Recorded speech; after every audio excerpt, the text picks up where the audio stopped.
pemirsa, kembali berjumpa di Nusantara Kini. Kami hadirkan informasi penting dan menarik untuk Anda. Bersama saya David Tobing, inilah Nusantara Kini selengkapnya.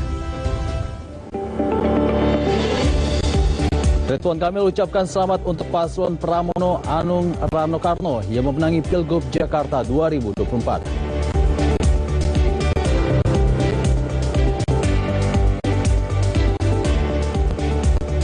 Presiden Prabowo Subianto meminta kepala daerah dipilih oleh DPRD untuk menghemat anggaran negara.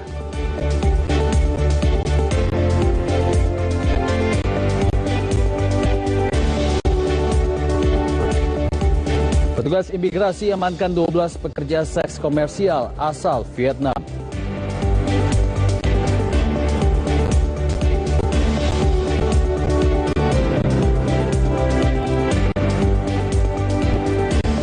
Ditahan imbang Laos 3-3, penampilan skuad Garuda di laga kedua Piala AFF 2024 menuai banyak kritikan.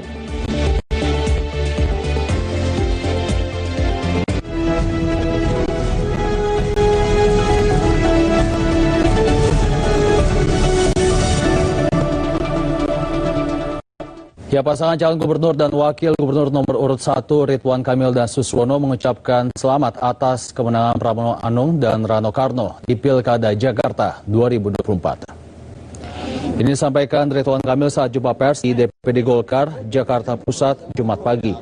Ridwan Kamil juga menyatakan menerima hasil keputusan dari Komisi Pemilihan Umum Daerah Provinsi Jakarta yang memenangkan pasangan nomor urut 3 Pramono Anung Rano Karno. Akhirnya pasangan Ridho memutuskan untuk menerima hasil Pilkada Jakarta yang telah ditetapkan oleh KPUD. Dengan begitu kami mengucapkan selamat kepada Mas Pramono Anung dan Bang Rano Karno yang akan memimpin Jakarta di 5 tahun ke depan. Terima kasih untuk kompetisinya yang menjadi pembelajaran.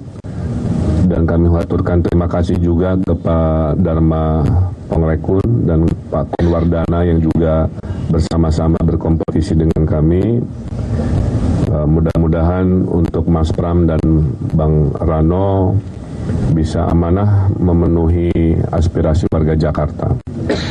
Kami izin menitipkan aspirasi-aspirasi yang datang kepada pasangan Ridho, ya. Sementara pasangan calon gubernur dan wakil gubernur nomor urut 1 Ridwan Kamil dan Suswono akan kembali ke rumahnya dan akan menerima tugas negara jika dibutuhkan.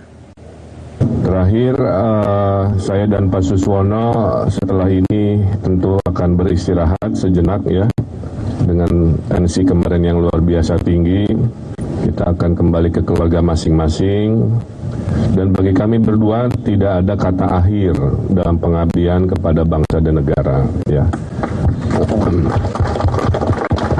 Masing-masing dari kami akan selalu punya rasa cinta, ya, rasa pengabdian, dan akan selalu berada di ruang-ruang itu dalam bentuk apapun. Karena pintu untuk mengabdi kepada bangsa dan negara itu banyak, ya. Sehingga pastilah kami tidak akan berhenti untuk menyampaikan kebaikan-kebaikan.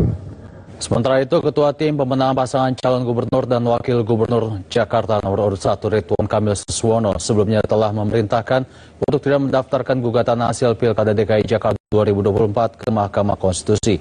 Ini berdasarkan arahan petunjuk serta perintah langsung dari pimpinan partai koalisi. Pimpinan di pusat koalisi.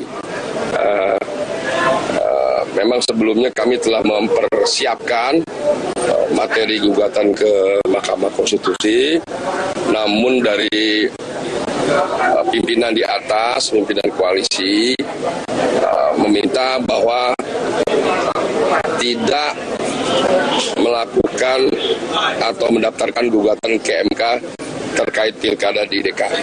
Udah, sebagai ketua tim, saya perintahkan pada jajaran dan tim hukum untuk tidak usah mendaftarkan gugatan ke MK terkait pilkada di DKI Jakarta.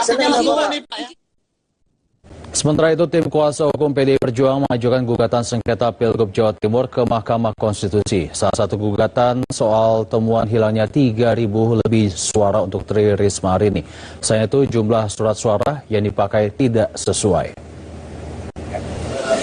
Untuk Jawa Timur, kami menemukan ada 3.900 TPS di mana terjadi suara dari Bu Risma 0. Artinya apa? Artinya tidak ada yang memilih Bu Risma, sedangkan kami punya saksi dan lain-lain. Yang pertama. Yang kedua, kami juga pun menemukan bahwa surat suara yang tidak terpakai di provinsi itu berbeda dengan surat suara yang tidak terpakai di kabupaten kota. Terjadi selisih kurang lebih kalau di kabupaten kota setelah kita jumlah ada 600.000. Sedangkan di provinsi surat suara yang tidak terpakai itu ada 1.200.000. Kami melihat bahwa apa yang terjadi ini merupakan TSM. Nanti kita akan pembuktian lebih lanjut lagi.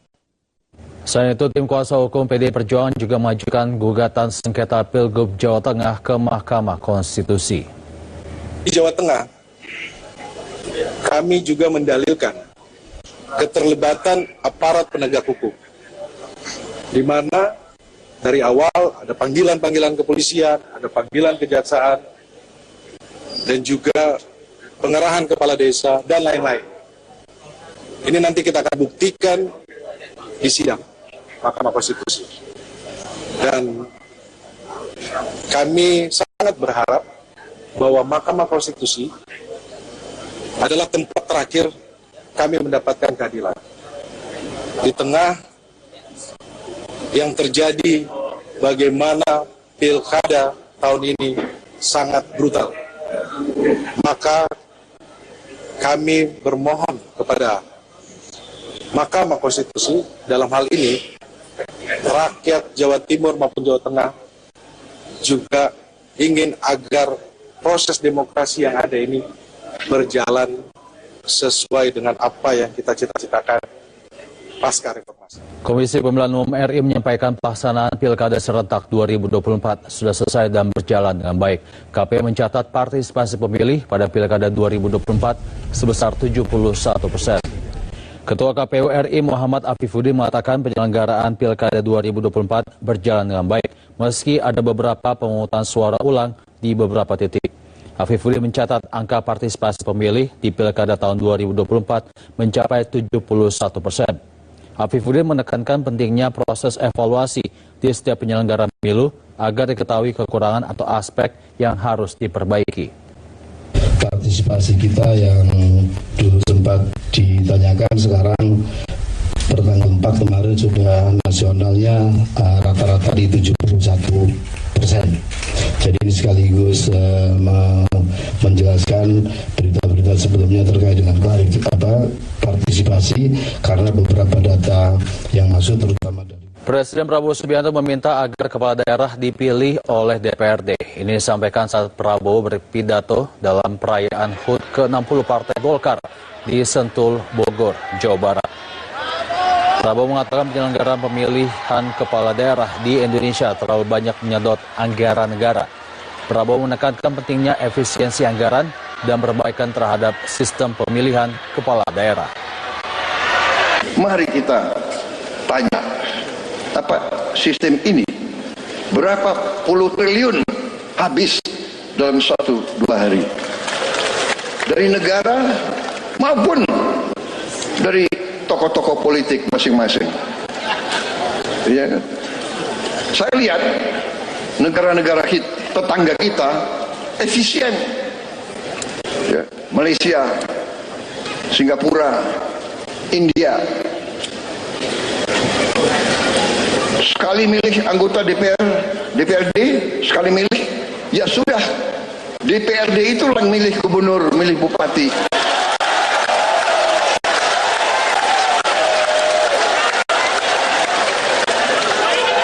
Efisien, nggak keluar duit. kayak kita kaya. Sementara itu, Ketua Umum Partai Golkar Bahlil Lahadalia menekankan perlu adanya perbaikan sistem demokrasi. Menurutnya sistem pilkada terlalu mahal dan meminta semua partai politik harus berani mengakuinya. Dalam kajian banyak Partai Golkar Bapak Presiden, ada suara-suara yang muncul dari kajian kami. Ini pilkada rasa pilkades. Partai Golkar telah berpikir bahwa ke depan harus ada satu formulasi yang tepat. Harus ada formulasi yang tepat untuk kita merumuskan sistem politik kita yang benar-benar baik untuk rakyat dan baik untuk negara, untuk mewujudkan cita-cita proklamasi kita.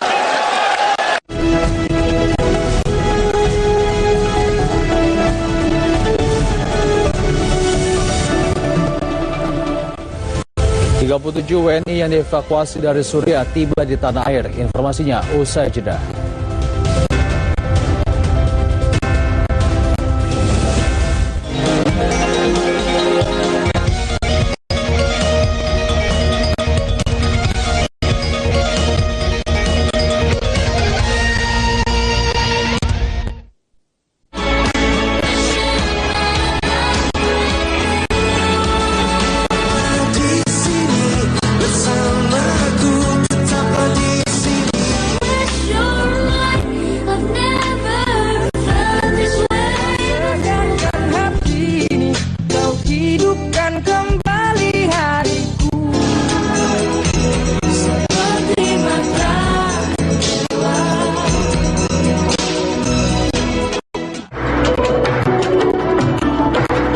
Jakarta, kota metropolitan terpadat di Indonesia. Berpenduduk 11 juta warga dengan berbagai keindahan di sudut kota. Derasnya laju pembangunan juga menimbulkan berjuta masalah sosial. Ini Jakarta di Jawa Post TV.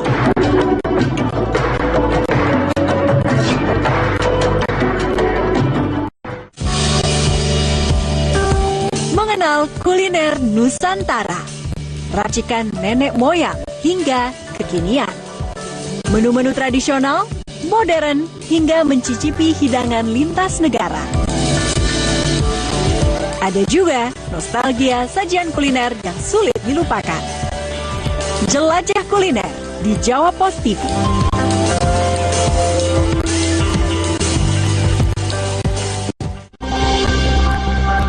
Mulanya secara perlahan, hati-hati, dan nantinya semakin lancar. Robot sekarang sudah sangat maju. Dan juga semakin pintar.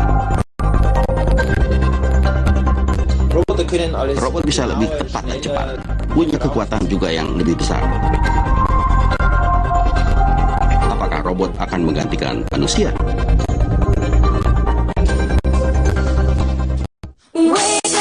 Belajar dan bernyanyi bersama Bada dan teman-temannya. Gak cuma mengajak kamu bermain, tapi juga banyak dapat ilmu baru. Ikuti terus petualangan mengasyikkan Bada si pemberani dan kelima sahabatnya yang akan membuat kamu melompat dan riang gembira. Yuk, tonton terus Bada Namu di Jawa Post TV.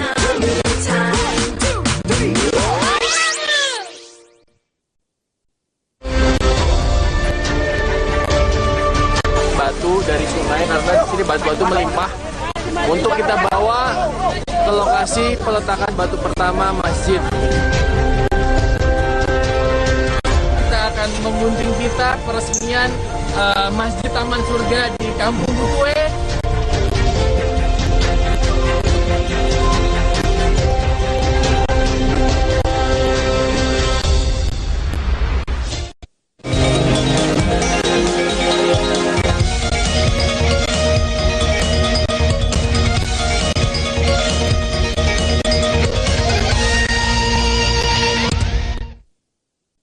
Petugas Direktorat Jenderal Imigrasi Kementerian Imigrasi dan Permasyarakatan mengamankan 12 pekerja seks komersial asal Vietnam.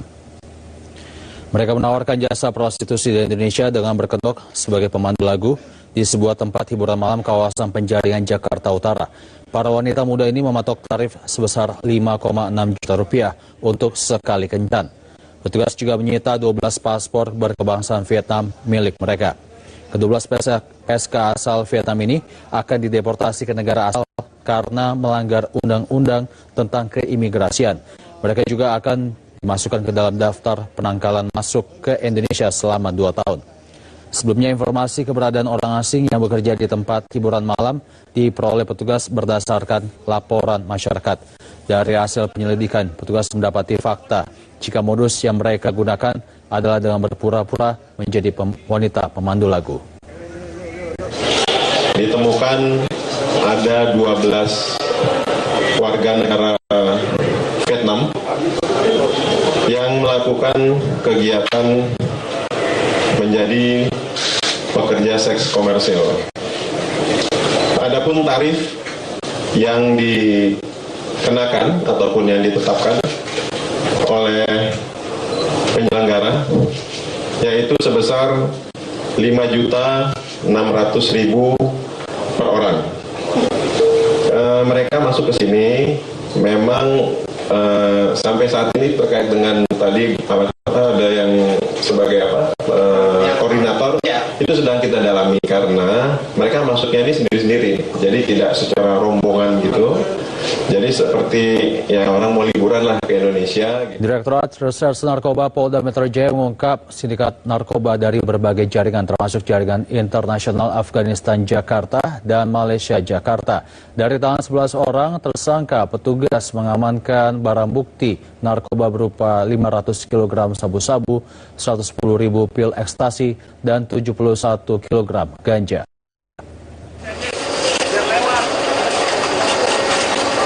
Para tersangka kasus narkoba hanya bisa tertunduk saat digelandang petugas ke area insenerator Rumah Sakit Pusat Angkatan Darat Gatot Subroto, Jakarta Pusat. 11 tersangka ini merupakan sindikat narkoba jaringan internasional yang berhasil diringkus petugas Direktorat Reserse Narkoba Polda Metro Jaya. Dari tangan para tersangka, barang bukti narkoba berhasil diamankan beratnya mencapai ratusan kilogram, mulai dari sabu-sabu seberat 500 kg, 110.000 pil ekstasi, dan 71 kg ganja kering. Menurut Direktur Reserse Narkoba Polda Metro Jaya, Kombes Pol Donald Simanjuntak, seluruh barang bukti senilai triliunan tersebut merupakan hasil pengungkapan sejak November hingga awal Desember 2024. Narkoba diamankan dari beberapa jaringan termasuk jaringan internasional Afghanistan, Jakarta, dan Malaysia Jakarta. Beberapa jaringan, salah satunya adalah jaringan internasional Afghanistan Jakarta dan termasuk juga jaringan dari Malaysia Jakarta. Akibat perbuatannya, para tersangka dijerat dengan hukuman seumur hidup hingga hukuman mati karena telah melanggar undang-undang narkotika. Seluruh barang bukti kemudian dimusnahkan dengan cara dibakar dengan mengikut sertakan para tersangka. Faisal Fazri, Jawa Post TV, Jakarta.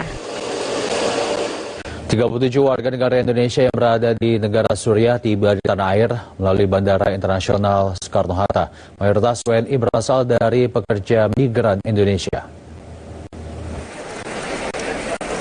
Pasca penetapan siaga 1 oleh Kedutaan Besar Republik Indonesia, KBRI Damaskus Suriah, puluhan warga negara Indonesia tiba di Terminal 3 Bandara Internasional Soekarno-Hatta, Tangerang, Banten, Kamis sore. Mayoritas para WNI merupakan pekerja migran Indonesia dari berbagai daerah di Jawa Barat yang bekerja di negara Suriah yang saat ini sedang berkonflik. Direktur Pelindungan WNI, Juda Nugraha, mengatakan total ada 375 WNI yang terdiri dari 35 WNI dan 2 staf pendamping di Damaskus. Kementerian Luar Negeri Indonesia memastikan jika para WNI atau PMI yang dipulangkan merupakan pekerja sektor domestik yang berangkat tidak secara prosedural atau ilegal. Untuk pekerja migran, ya dapat kami sampaikan bahwa berdasarkan data imigrasi Suriah, ada 1.162 warga negara kita yang ada di Suriah, namun memang datanya tidak lengkap. Jadi kita saat ini memang lagi berupaya untuk bisa mendapatkan data yang lebih akurat. Nah, data caranya tentu ya adalah kita tadi mewawancara para WNI kita yang ada di sini, kalau ada mengetahui warga negara kita yang masih ada di Suriah dan belum lapor diri di KBRI, mohon segera diinfokan. Salah satu pekerja migran Indonesia yang turut dievakuasi, Eva Nur Oktaviani, mengatakan harus kembali ke tanah air karena di lingkungannya kerap terjadi pertempuran bersenjata. Kipas-kisnya genting Pak, di sana tiap hari dengar bom, perang. Apa? Di sana udah 2 tahun lebih. Kerja, iya, ART. Berdasarkan data yang diperoleh Kementerian Luar Negeri Republik Indonesia, ada sekitar 1.162 WNI yang merupakan pekerja migran Indonesia yang bekerja di Suriah. Pihak Kemenlu mengimbau agar masyarakat melaporkan jika adanya keluarga atau sanak saudara yang bekerja di negara Suriah. Diketahui situasi Suriah memanas imbas Presiden Bashar al-Assad digulingkan. Rezim Assad ditumbangkan oleh pasukan oposisi Suriah yang dipimpin oleh Tahrir al-Syam. Hakina Jili, Jopos TV, Tangerang, Banten. Ribuan ikan ditemukan mati di sepanjang pesisir pantai Tegal Papak, Kabupaten Pandeglang. Ribuan ikan dibiarkan berserak oleh warga karena khawatir berbahaya jika dikonsumsi. Fenomena apa ini? Ribuan ikan ditemukan mati dan berserakan di sepanjang pesisir pantai Tegal Papak, Kecamatan Pagelaran, Kabupaten Pandeglang, Banten. Belum diketahui penyebab fenomena ini, ribuan ikan mati pertama kali ditemukan oleh warga pada Kamis kemarin. Sejak awal ditemukan, warga enggan untuk memungut ikan tersebut karena khawatir berbahaya jika dikonsumsi. Salah seorang warga mengungkapkan peristiwa tersebut baru pertama kali terjadi. Kita lagi ada penanaman hutan pantai, ya kebetulan di sini ada ikan pada mati belakang kiri kanan, banyak sekali di sepanjang pantai ini. Kalau terjadinya pas saya nyampe ke sini itu udah banyak sekali.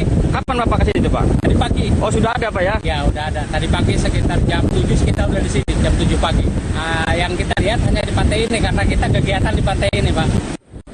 Sementara itu, Pegawai Direktorat Jenderal Pengelolaan Kelautan dan Ruang Laut, Kementerian Kelautan dan Perikanan Loka Pengelolaan Sumber Daya Pesisir dan Laut, KKP LPSPL Sang, Javier mengatakan fenomena matinya ribuan ikan di pesisir pantai Tegal Papak disebabkan perubahan cuaca. Ya, jadi memang kita saat ini sedang perubahan musim ya, ke musim hujan, sehingga di perairan itu terjadi perubahan cuaca yang mempengaruhi kondisi perairan. Salah satunya adalah dinamika perairan, dinamika massa air, serta sifat-sifat seperti kadar oksigen, suhu di perairan. Nah, kondisi alam inilah yang menyebabkan terjadinya beberapa fenomena. Salah satunya adalah fenomena yang menyebabkan ikan tersebut menuju perairan dangkal sehingga banyak ditemukan terdampar di darat seperti itu. Warga dihimbau untuk tidak mengambil kesimpulan yang negatif terkait adanya ribuan ikan mati di pantai Tegal Papak. Yusuf Kurnia, Jopos TV, Pandeglang, Banten. Ya, usai diresmikan oleh Presiden Prabowo Subianto, terowongan silaturahmi sudah dapat digunakan untuk umum. Menteri Agama RI sekaligus Imam Besar Masjid Istiqlal Jakarta Nazaruddin Umar mengatakan biaya pembangunan terowongan silaturahmi menggunakan APBN yang mencapai 36,9 miliar rupiah. Nazaruddin Umar juga membeberkan filosofi di balik pembangunan terowongan silaturahmi yang penuh makna dan simbol hubungan antar umat beragama. Selain itu, mempunyai kedalaman hati dan hubungan sangat erat antara pengurus Masjid Istiqlal dan Gereja Katedral. Ini menjadi alasan dibangunnya sebuah terowongan, bukan jembatan. Terowongan ini mempunyai panjang 28,3 meter, tinggi 3 meter, dan lebar 4,1 meter. Dibangun selama 280 hari dengan menelan biaya hingga 38,9 miliar rupiah. Terowongan ini juga dihiasi oleh diorama dan juga ornamen lain yang menambah keindahan dan estetika ketika melewatinya. Diorama yang menceritakan hubungan toleransi antar umat beragama di Indonesia yang terwakili oleh hubungan antar umat maupun pengurus Masjid Istiqlal dan Gereja Katedral. Konsep hubungan ini dimanifestasikan dari kedalaman terowongan, artinya kedalaman hati antara kami pemeluk agama. Karena itu kami tidak membangun jembatan di atas jalan.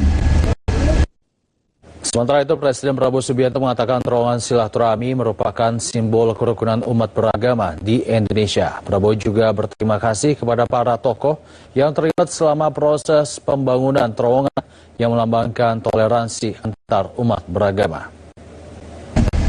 Sesuatu simbol dari kerukunan antara umat beragama yang menjadikan bangsa kita memiliki ciri yang sangat unik dan sangat membanggakan, yaitu suatu bangsa yang penuh perbedaan, suatu bangsa yang berbeda agama, berbeda suku, berbeda kelompok etnis, berbeda ras, berbeda bahasa daerah, berbeda adat istiadat, tapi bisa. Kabupaten Jember, Jawa Timur dikepung banjir. Informasinya usai jeda.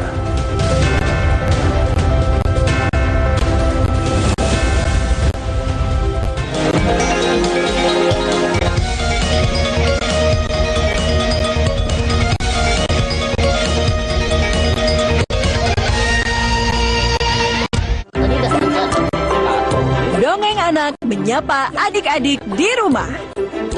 Menghadirkan berbagai cerita sebagai bekal kebaikan. Disertai cerita lucu dan menghibur dari Kak Tony, Kak Awam, Kak Ojan, dan Kak Reza. Bintang kecil di Jawa Pop TV.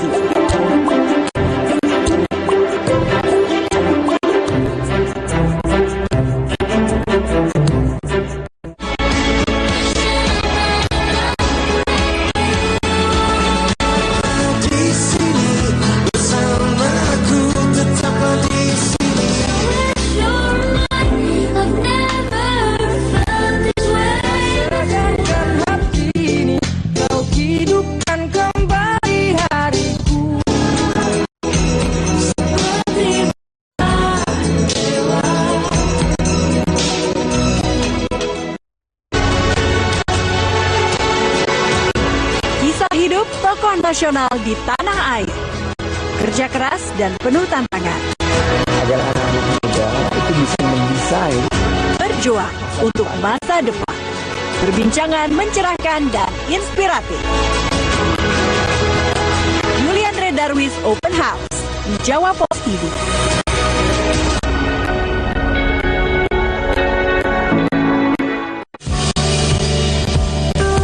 Mengenal kuliner Nusantara, racikan nenek moyang hingga kekinian.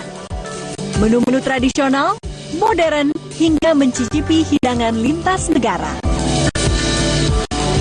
Ada juga nostalgia sajian kuliner yang sulit dilupakan. Jelajah kuliner di Jawa Pos TV.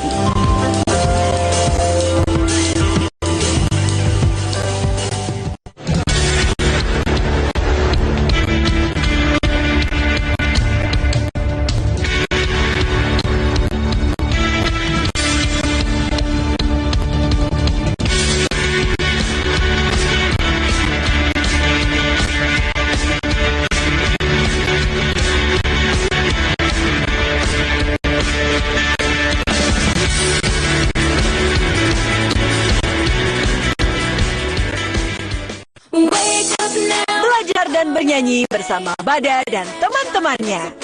Gak cuma mengajak kamu bermain, tapi juga banyak dapat ilmu baru. Ikuti terus petualangan mengasyikkan Bada si pemberani dan kelima sahabatnya yang akan membuat kamu melompat dan riang gembira. Yuk tonton terus Bada Namu di Jawa Pos TV.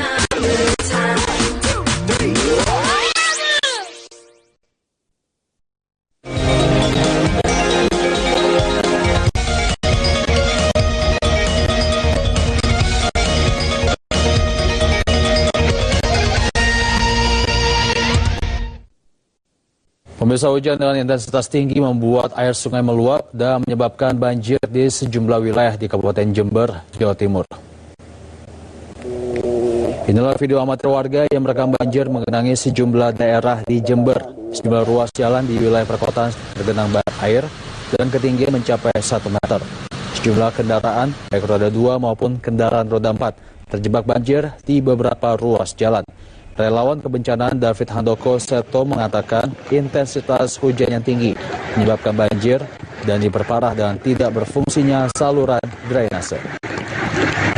Banyak rumah yang terendam, ini ada sekitar ratusan rumah ini yang minta kepada BPBD, pemerintah Kabupaten Guntur segera turun memberikan antisipasi kepada rumah ini. Memang tadi banjir disebabkan oleh hujan dengan intensitas hujan yang sangat tinggi. Namun demikian ini menjadi bagian fenomena alam yang hari ini juga harus kita atasi.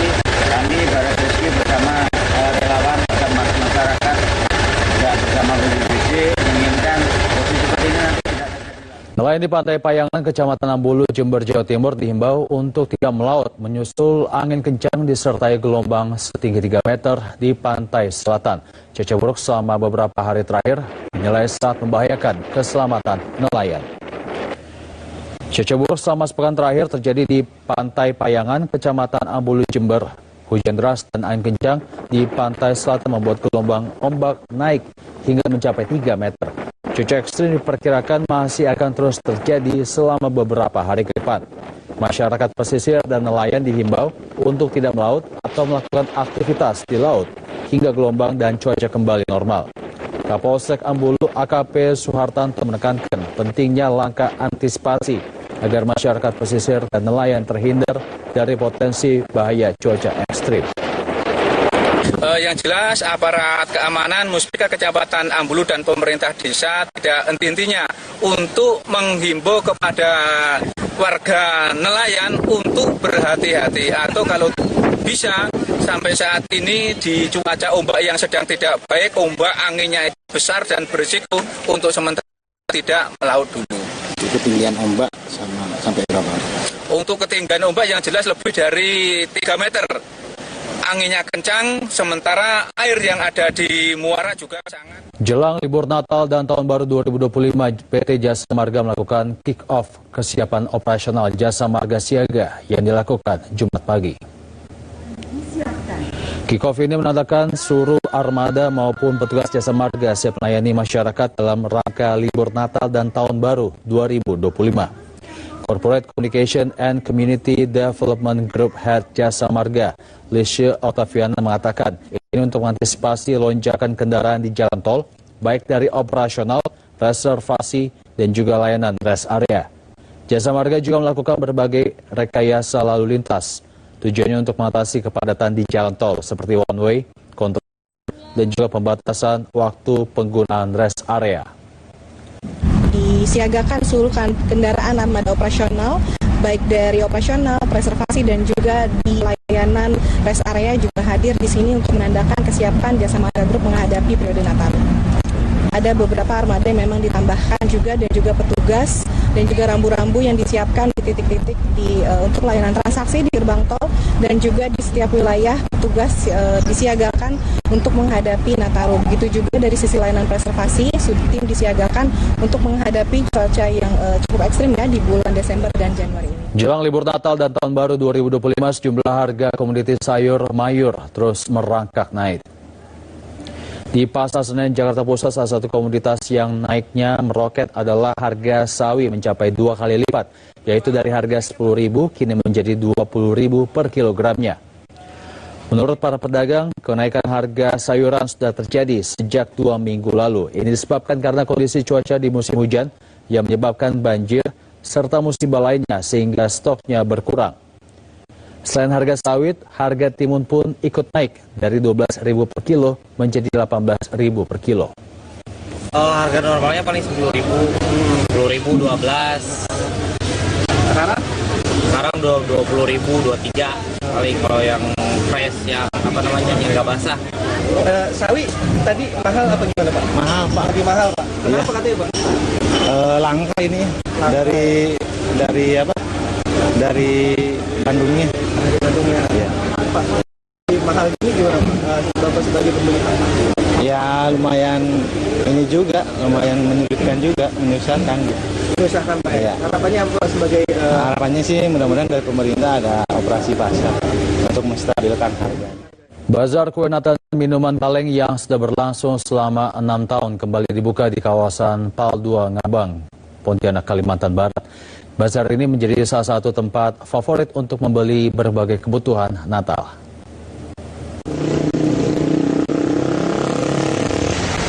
Bazar menawarkan berbagai macam kebutuhan Natal seperti kue kering, coklat, permen, buah-buahan manisan, dan aneka makanan kecil khas Natal. Bazar ini juga menyediakan produk-produk lokal yang dihasilkan oleh pengusaha setempat. Selain menjual produk makanan khas Natal, bazar ini juga menawarkan berbagai produk dari para pedagang lokal. Kita udah tentukan harga segini tetap sampai segini. Kita tidak mungkin kalau harga naiknya naikkan tidak. Karena kita kalau macam toko kan wajar lah naikkan barang lah ya. Kalau ini kita tidak naikkan. Sementara itu, tingginya curah hujan turut mempengaruhi masyarakat untuk datang ke bazar kue Natal. Selain itu, juga mempengaruhi daya beli masyarakat. Para pedagang tetap optimis pengunjung akan jelang hari-hari puncak perayaan Natal. Henry Marceleno, PON TV Pontianak, Kalimantan Barat. Balai Pelestarian Budaya Jatim menemukan bangunan candi. Informasinya usai jeda.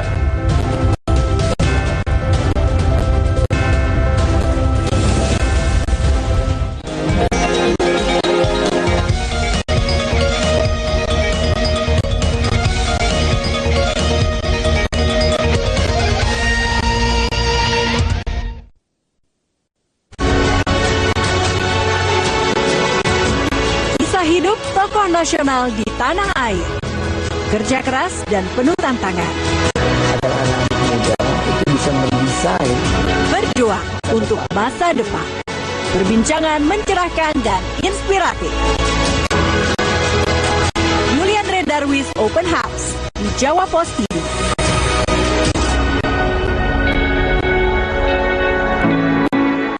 Apa itu kalau dulu kita cuma kenal telepon, telekomunikasi, kita sekarang kenal internet, kemudian kita kenal aplikasi, kemudian kenal dengan konten.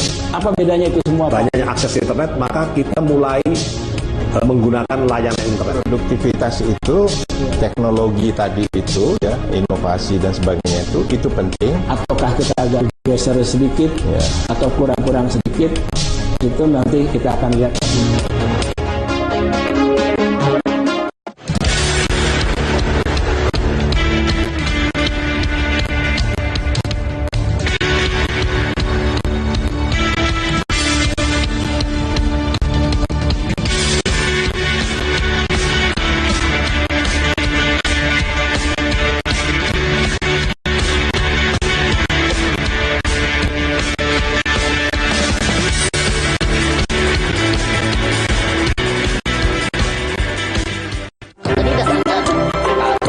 Dongeng anak menyapa adik-adik di rumah.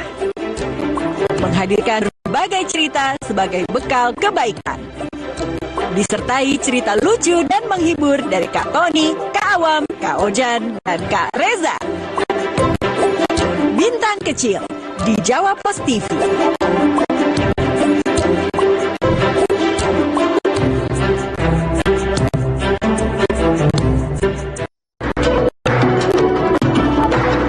Jakarta, kota metropolitan terpadat di Indonesia.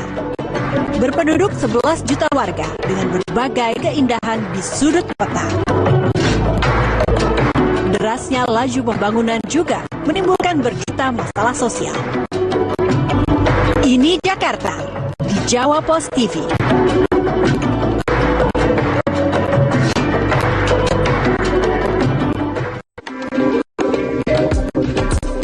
Negeri ini kaya budaya, etnis, dan tradisi. Menyimpan kekayaan alam dan anugerah keberagaman. Telah teruji menjadi satu dalam bingkai kebinekaan. Hasanah Indonesia di Jawa Pos TV.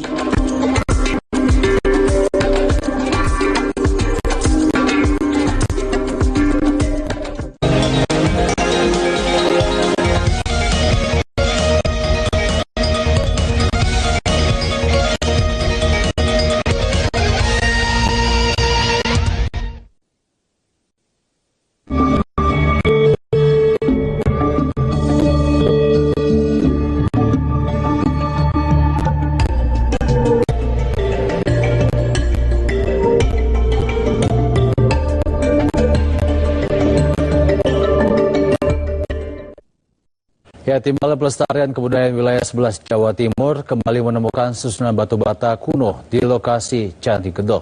Susunan batu bata yang berada di depan candi tersebut diduga sebagai struktur komponen bangunan penyerta candi. Menika kekalih susunan selo kuno ingkang dipuntemukaken kaliyan Tim Balai Pelestarian Budaya. Kekalih struktur bangunan menika wonten sisih kilen laut, tepatinipun wonten ngajeng bangunan induk Candi Gedok. Meski boten utuh, kondisi struktur menika dalam susunan rapi. Arkeolog Balai Pelestarian Budaya Jawa Timur menjelaskan temuan kekalih bangunan iki dipun asumsiaken bangunan dados tunggal nopo wonten kalih bangunan tasik perlu dipun kaji malih. Santawis menika ing dalam ekskavasi niku saklintune nemokaken kekalih struktur bangunan enggal, tim ugi nemokaken pinten-pinten pecahan fragmen gerabah ingkang kependhem wonten sisa kilen bangunan candi. Muhammad Asrofi, CTV. Ya, tersangka di Nganjuk, Jawa Timur terdapat satu desa yang dikenal sebagai sentra produksi kain kental. Sayangnya pada tahun 1963 kain kental mulai punah akibat kalah saing. Wonten tahun 1992 miturut alasipun Tropen Musim Londo, Desa Bandaran Kecamatan Rejoso Nganjuk dicatat dados desa ingkang ngasilaken kain tenun. Supados mestikaken sejarah menika para tiyang ingkang remen sejarah tindak wonten mriku. Kaliyan nemokaken sangang tiyang ingkang tasik gesang kaliyan nate ndamel kain kental menika. Salah tunggale griyane Jamiem ingkang dados putrane Jainem ingkang gadah yuswa 111 taun. Tiang kalih menika rumiyane dados pengrajin kain kental Desa Bandaran Kecamatan Rejoso Nganjuk. Miturut Jamiem bahan bakunipun kain inggih menika kapas ditandur wonten kebonan. Menawi sampun dipendhet salanjutipun didamel awe utawi bolah ingkang dados bakale kain. Modal niku regine kain menika gangsal repes tunggal ijine ingkang dawanipun kalih setengah meter musus tunggal meter. Ingkang dados bukti sejarah menika tasik wonten lawe dom saking pring kalian kain stagen. Amin Fuadi budayawan kudo sejuk ingkang sakmenika nyambut damel wonten Dinas Kabudayaan Nganjuk Sanjang pilih wonten Dusun Padangan, Desa Bandaran Kulon, Kecamatan Bagor wonten sangang tiang pengrajin tenun. Jaman rumiyin kerajinan menika Desa Bandaran dados pusate pengrajin kain lurik. Nanging taun 1963 mboten produksi malih amargi kalah kalian kain saking luar negeri. Amin Fuadi nggih nyuwun kain kendel menika diarsipaken wonten Museum Anjuk Ladang Nganjuk. Kaliyan nyuwun Pemkab Nganjuk saking nguripaken malih kerajinan menika. Ahmad Syarani, CTV.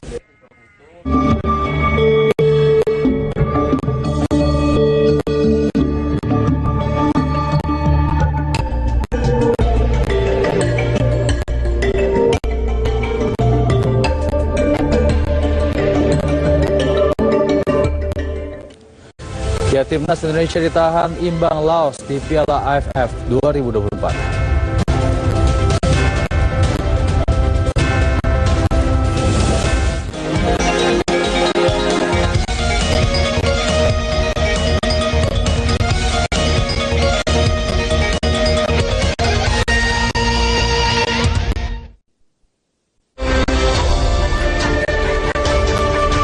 Batu dari sungai karena di sini batu itu melimpah. Untuk kita bawa ke lokasi peletakan batu pertama masjid. Kita akan menggunting pita peresmian Masjid Taman Surga di Kampung Bukue.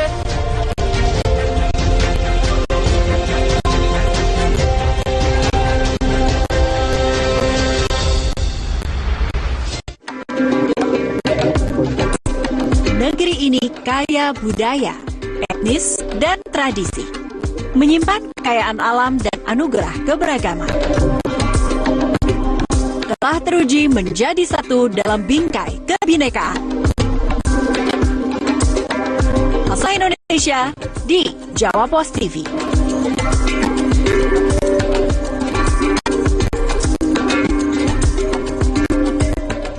Apa itu kalau dulu kita cuma kenal telepon, telekomunikasi, kita sekarang kenal internet, kemudian kita kenal aplikasi, kemudian kenal dengan konten. Apa bedanya itu semua? Banyaknya akses internet, maka kita mulai menggunakan layanan internet. Produktivitas itu, teknologi tadi itu, ya, inovasi dan sebagainya itu penting. Ataukah kita agak bergeser sedikit, atau kurang-kurang sedikit, itu nanti kita akan lihat.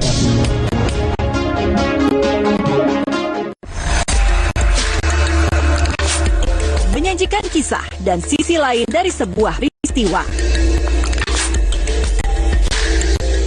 Menyuguhkan cerita-cerita yang dikemas dalam feature mengunggah inspirasi.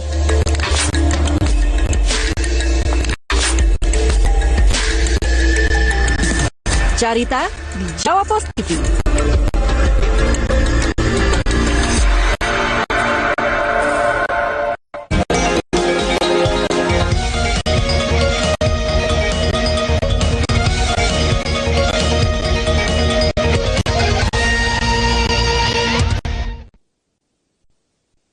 Ya, Timnas Indonesia berbagi hasil imbang 3-3 dengan Laos dalam laga kedua grup B Piala AFF 2024. Laga ini diwarnai kartu merah untuk Marcelino Ferdinand.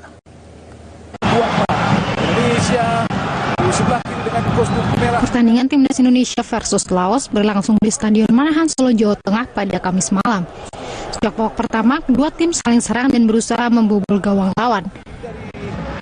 Kedua tim bermain imbang 3-3. Laos merobek gawang Timnas Indonesia lewat gol yang dicetak Somon Panyafong di menit ke-9.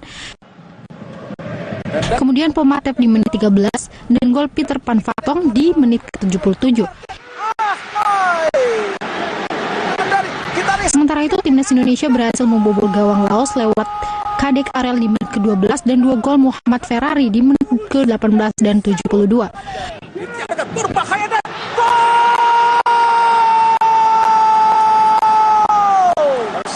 Di babak kedua, skuad Garuda mencoba untuk menambah perbendaharaan gol.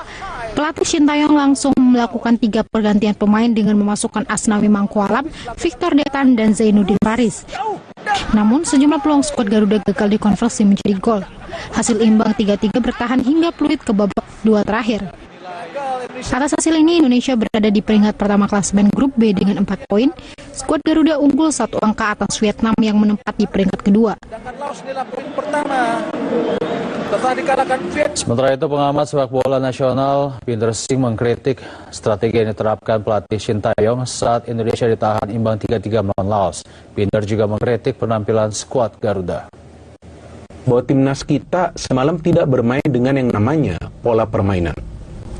Kenapa saya katakan seperti ini? Karena jika teman-teman perhatikan, jarak di antara para pemain bukan saja antar lini, tapi di lini mereka masing-masing itu jaraknya terlalu jauh.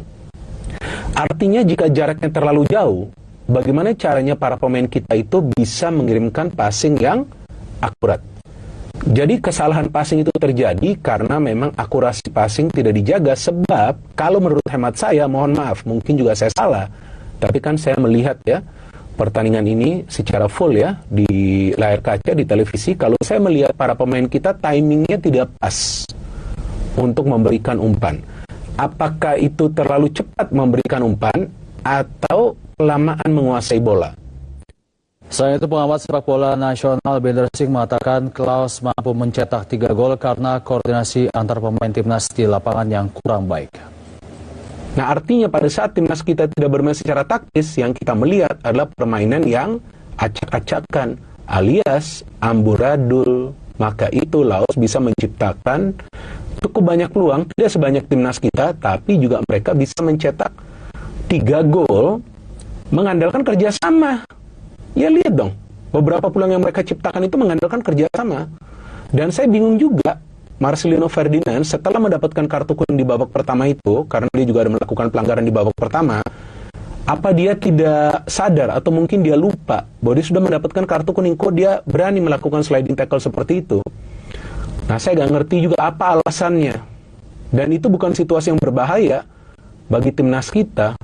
Nah, saya nggak ngerti apakah dia frustasi atau mungkin memang dia sepertinya sudah kelelahan, akhirnya dia mengambil keputusan untuk sliding tackle seperti itu jelaslah sudah salah cara mengambil bolanya. Dan saya pikir ya layak dia mendapatkan kartu kuning kedua alias kartu merah. Beralih informasi lainnya, sebanyak 1080 bibit pohon ditanam Kodim 0610 di wilayah hutan Kabupaten Sumedang, Jawa Barat.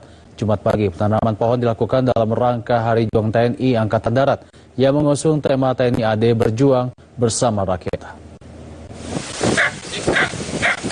Kodim 0610 Sumedang, Jawa Barat melakukan penanaman bibit pohon di kawasan hutan Blok Pereng, Dusun Penyedow, Desa Pada Asih, Kecamatan Conggeang.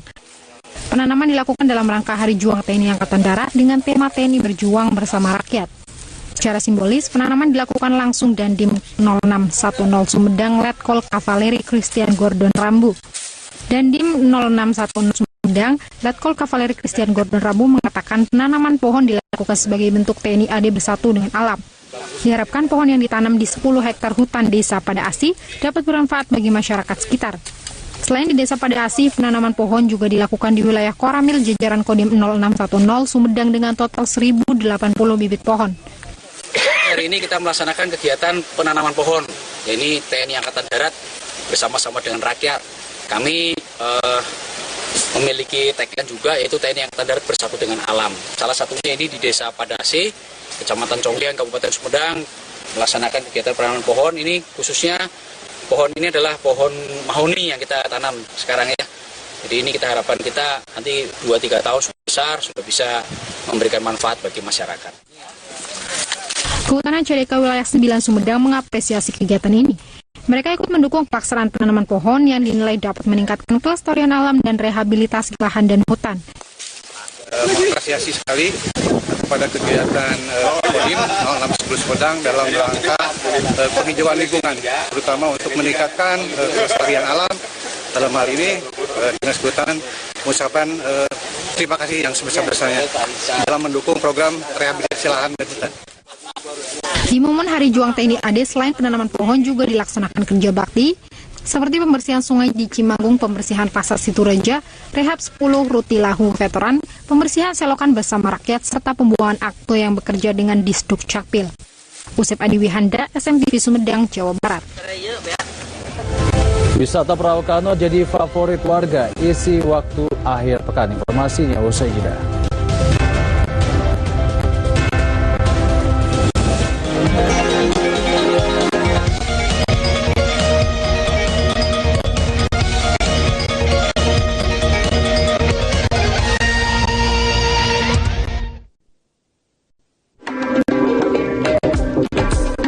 Negeri ini kaya budaya, etnis, dan tradisi. Menyimpan kekayaan alam dan anugerah keberagaman. Telah teruji menjadi satu dalam bingkai kebinekaan. Khazanah Indonesia di Jawa Post TV.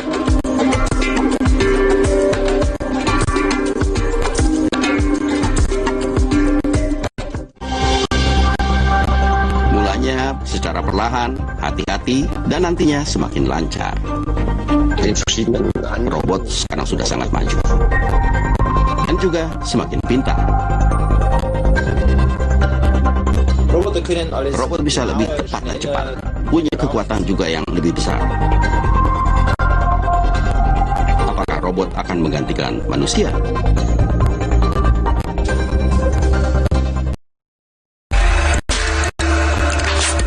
Menyajikan kisah dan sisi lain dari sebuah peristiwa. Menyuguhkan cerita-cerita yang dikemas dalam feature mengunggah inspirasi.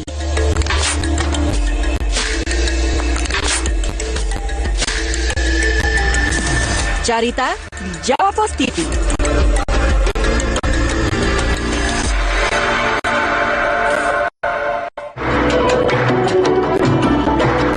Jakarta, kota metropolitan terpadat di Indonesia. Berpenduduk 11 juta warga dengan berbagai keindahan di sudut kota. Derasnya laju pembangunan juga menimbulkan berjuta masalah sosial. Ini Jakarta di Jawa Post TV.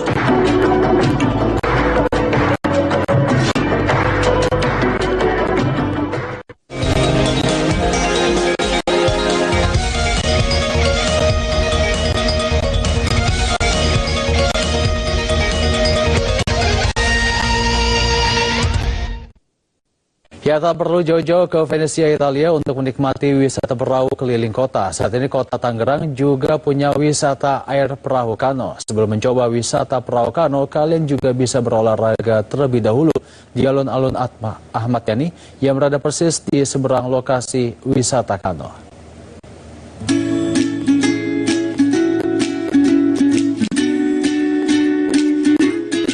Buat kalian yang bosan mengisi liburan itu-itu saja, mending cobain nih wisata air perahu kano yang ada di kota Tangerang, Banten.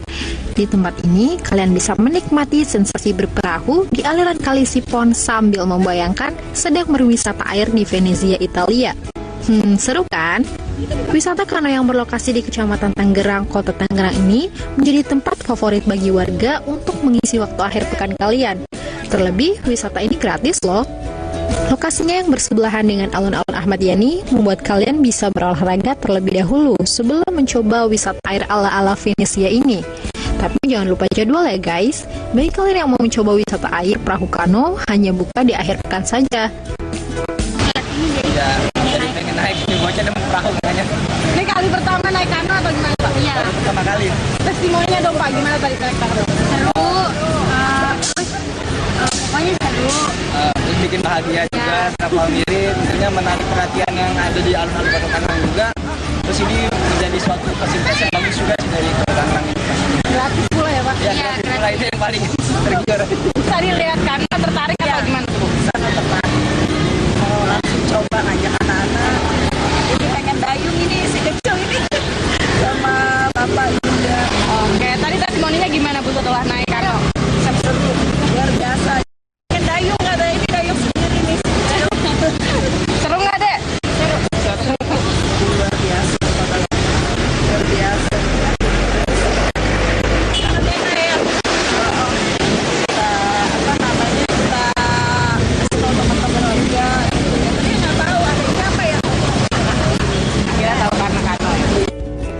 Sementara itu, Kabid Pariwisata Dinas Kebudayaan dan Pariwisata Kota Tangerang, Surya Ritonga mengatakan dalam sebulan ada lebih dari 500 pengunjung yang datang ke wisata perahu kano tersebut. Perahu kano ini dibangun pada saat setelah era pandemi tahun 2021-an. Dibangun di sekitaran Kali Sipon namanya, dekat lapangan Ahmad Yani. Awalnya kano ini dibangun untuk menciptakan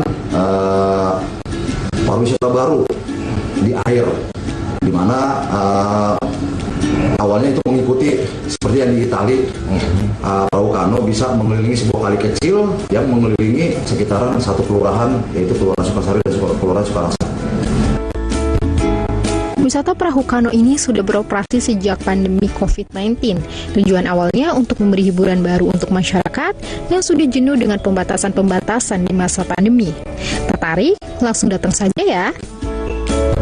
Hakin Najeli, Jawa Pos TV, Tangerang, Banten.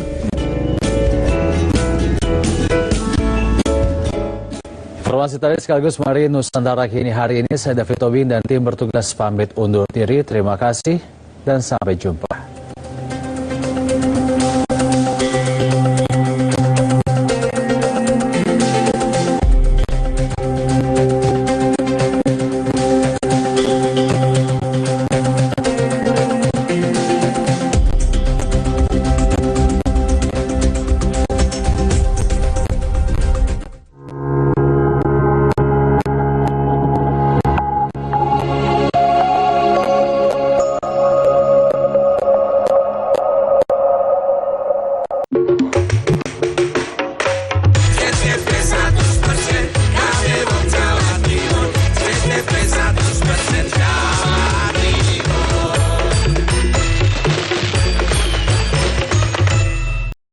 PLN siagakan 4.367 personel amankan pasokan listrik jelang Natal dan Tahun Baru di Jawa Timur.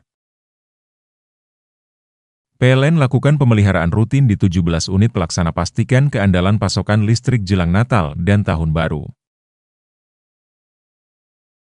171 unit SPKLU di 105 lokasi tersebar seluruh Jawa Timur siap melayani selama libur Natal dan Tahun Baru.